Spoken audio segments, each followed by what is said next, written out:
नमस्कार बंधुगण दुई चार दिन अवकाश पर पुणी मु फेरी आसी आपण मान सामना को नुआ गपटी नहीं गत काली राति दिल्ली अर्जुन जेटली स्टेडियम रे जो प्रथम बोलिंग पर बैट्स रो जबरदस्त प्रदर्शन करी चेन्नई सुपर किंग्स कैपिटल को संपूर्ण रूपे एक तरफा भाव में हर एवं से मैच रे संजू सैमसंग और कार्तिक शर्मा दमदार बैटिंग बा पार्टनरशिप जहाँ शेष पर्यंत टीम को जीत रे पहुंचाइबारे साहाय्य करिछि सेही कहानी आज होची एक तरफा जीत पछरे रुति रहितिबा सत्यर कथा गुड़िक आमे हबा टॉस हैला पर वर्षा सेठी हेइथिला 3टा 4टा बेले तेणु करी से माने भाबिथिले जे काले पुणी वर्षा हे जिवो एवं आसी जिवो डक एंड लॉयल्स रो सिस्टम अनुसार तेणु करी दिल्ली वाला चालाक करिकरी बा कोनोसी भावना रे से बैटिंग नबा को स्थिर कले जहाँ पछरे तांको एक भूल थिला बोली प्रमाण करेला पूर्वरु यार पूर्व मैच रे दिल्ली सही अरुण जेटली स्टेडियम रे रॉयल चैलेंजर्स बेंगलुरु को 76 रन विपक्ष 76 रन करि परिथिला जेते बेले 8 रन रे भी 6टी विकेट से माने हरै दैथिले सेटा को मन रखी खेमन से माने खेलिबा को आसिले एवं से माने पूरा मात्रा रे चिपी हे जाइथिले सेही मंगलवार चेन्नई विपक्ष रे खेलिबा बेले मध्य दिल्ली रो बैट्समैन माने बहुत सावधानता देखे खेल आरंभ करथिले एवं से चक्कर रे से माने विकेट हरै चली थिले चेन्नई रो बोलर माने से माननकु खोलामेला खेलिबार अवसर देई नथिले किंतु दिल्ली 7 विकेट रे 155 रन रे सीमित कर देथिले से 155 करबा भी बहुत कष्टदायक थिला स्टॉप्स आसिले एवं आमे आगु कथा बा से आसी जहा खेल को गोटे सम्मानजनक स्कोर बा 155 ने पहुंचेबा को साहस करथिले टॉस जीति बैटिंग करिवार कैप्टेन अक्षर पटेल निष्पत्ति निश्चित भाव में भूल थिला बोली कहबा को हबो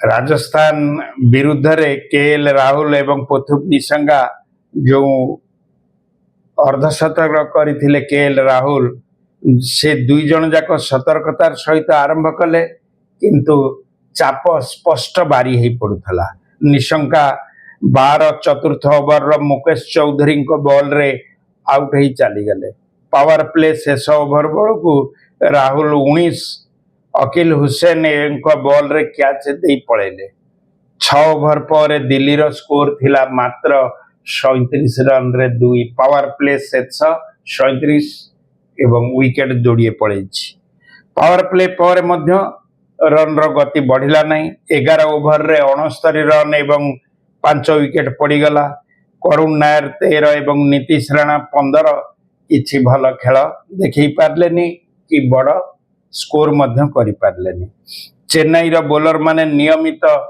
लाइन लेंथ रे बॉलिंग करी दिल्ली रो बैट्समैन माने को चापरे रखिथिबार सफल हेथिले नूर अहमद मध्य 2टी गुरुत्वपूर्ण विकेट नेले जेते बेले गुजरात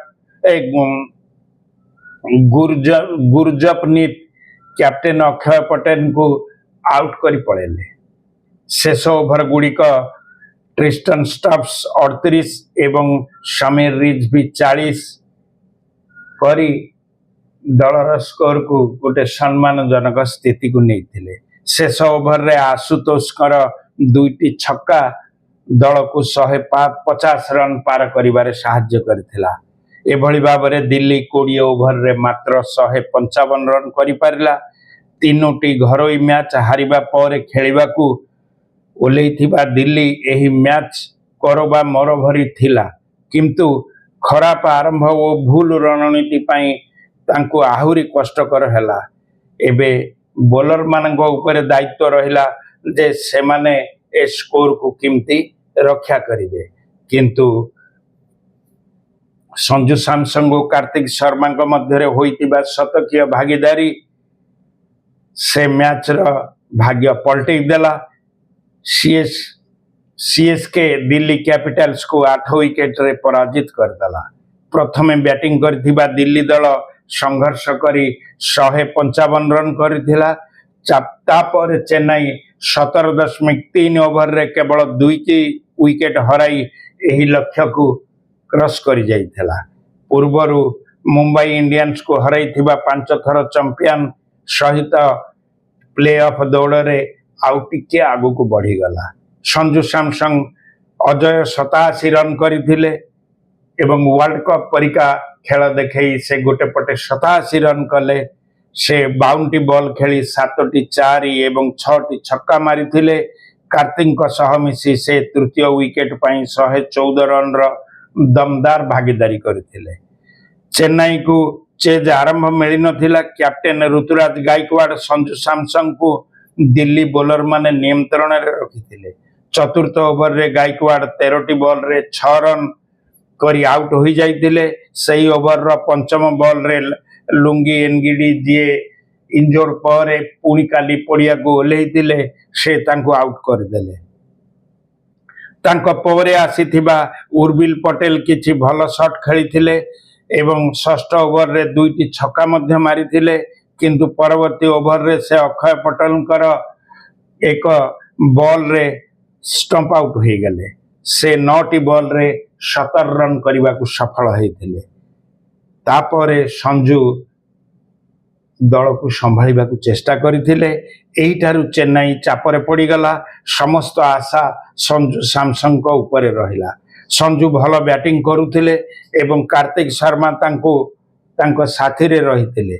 संजू जानिथिले जे क्रीज रे रहिबा बहुत जरूरी हे पड़िछि एवं से सेही पड़ी स्टाइल रे खेलिबा आरंभ कले। 12 नंबर ओवर रे संजू कुलदीप यादव को भल भाव माड़ मारिथिले एवं 2टी छक्का सह एक 4 मध्य से ओवर रे मारिथिले। एही ओवर रो पंचम बॉल रे एक रन नहीं से निजर अर्धशतक मध्य पूर्ण कले। एठारु संजू आउ पछकु फेरी जाई नाहंती।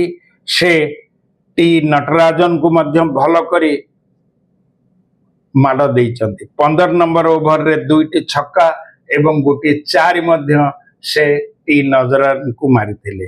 तापर से आउ अटकिले नहीं। टीम को जितई करी फेरिले।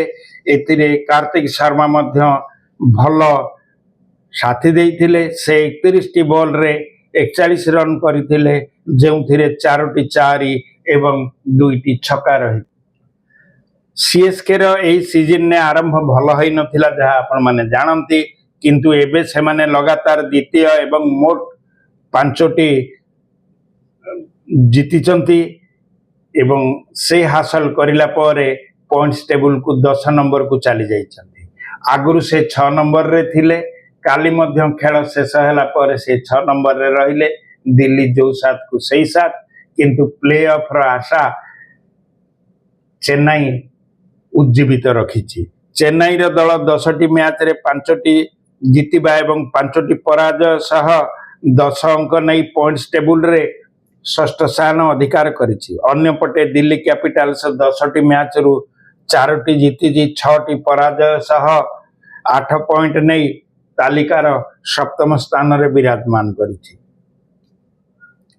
जेतेबेले अधा दल पाविलियन को फेरी जाइथिला सेतेबेले को दिल्ली तरफ रु आसीथिले ट्रिस्टन स्टब्स एवं इंपैक्ट प्लेयर भावे ओल्लैथिले समीर रिजवी।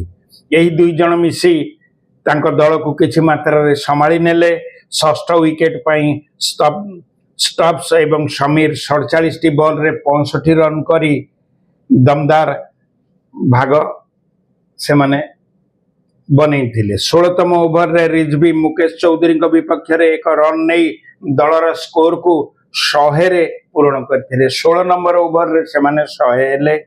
तापर एक छक्का मारी निजर आक्रमक रूप रो प्रकाश करथिले।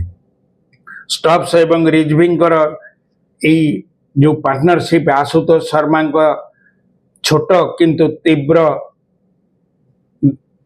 पाली आसिला। ମାତ୍ର 5ଟି ବଲରେ 2ଟି ଛକା ସହ 14 ରନ୍ କରି ଏହି ଧୀରେ ପିଚ୍ରେ ଦଳକୁ ଏକ ପ୍ରତିସ୍ପର୍ଧୀ ସ୍କୋର ଆଡ଼କୁ ମୁହେଇ ନେଇଥିଲେ। ସମୀର ରିଜଭି 24ଟି ବଲରେ 4ଟି ଛକା ସହ 40 ରନ୍ କରିଥିଲେ। ସେତେବେଳେ ଷ୍ଟବ୍ସ 31 ବଲରେ 1/4 2ଟି ଛକା ସହ 38 କରି କ୍ରିଜ୍ରେ ଥିଲେ। ଏହି 2 ଜଣ ଛାଡ଼ି ଅନ୍ୟ କୌଣସି ବ୍ୟାଟ୍ସମ୍ୟାନ୍ ଭଲ ରନ୍ କରିପାରିନଥିଲେ। ଚେନ୍ନାଇ ପକ୍ଷରୁ ନୂର ଅହମ୍ମଦ 2ଟି ୱିକେଟ୍ ନେଇଥିଲେ। ସେତେବେଳେ ଅକିଲ ହୁସେନ ଓ ମୁକେଶ ଚୌଧୁରୀ, ଗୁରଜପ୍ତ ସିଂ, ଜାମି ଓଭରଟନ୍ ପ୍ରତ୍ୟେକ ଗୋଟିଏ ଲେଖାଏଁ ୱିକେଟ୍ ପାଇବାରେ ସଫଳ ହୋଇଥିଲେ। କିନ୍ତୁ ଏଇଠି କଥା ଆସୁଛି ପଏଣ୍ଟସ୍ ଟେବୁଲ ଯାହା ଥିଲା ସେଇଆ, କିନ୍ତୁ ଏମାନେ ଆଗକୁ ଆଗେଇବାର ଗୋଟିଏ ଚାନ୍ସ ମିଳିଗଲା। ଶେଷରେ ଚେନ୍ନାଇ ସୁପର କିଙ୍ଗସ୍ ଆଉ ଥରେ ପ୍ରମାଣ କରିଦେଲା ଅନୁଭବ କେବେ ବି ହାରେନି। ଏହି ସିଜନରେ ଦ୍ୱିତୀୟ ଥର ପାଇଁ ଦିଲ୍ଲୀ କ୍ୟାପିଟାଲ୍ସକୁ ପରାଜିତ କରି ଚେନ୍ନାଇ ଏବେ ପ୍ଲେ ଅଫ୍ ଦୌଡ଼ରେ ଅଛି ଏବଂ ବଞ୍ଚିଛି ମଧ୍ୟ। ଏହି ଜିତା କେବଳ 2 ଅଙ୍କ ନୁହେଁ, ଏହା ହେଉଛି ଏକ ମେସେଜ ଯେ ସିଏସ୍କେ ଏବେ ବି ଖେଳରେ ଅଛି, ଏବେ ବି ବଞ୍ଚିଛି। ଭିଡ଼ିଓଟି କେମିତି ଲାଗିଲା? ଯଦି ଭଲ ଲାଗିଛି ସବସ୍କ୍ରାଇବ୍, ସେୟାର, ଲାଇକ୍, ଡିସଲାଇକ୍ କରିବାକୁ ଭୁଲିବେନି। ରହୁଛି, ନମସ୍କାର।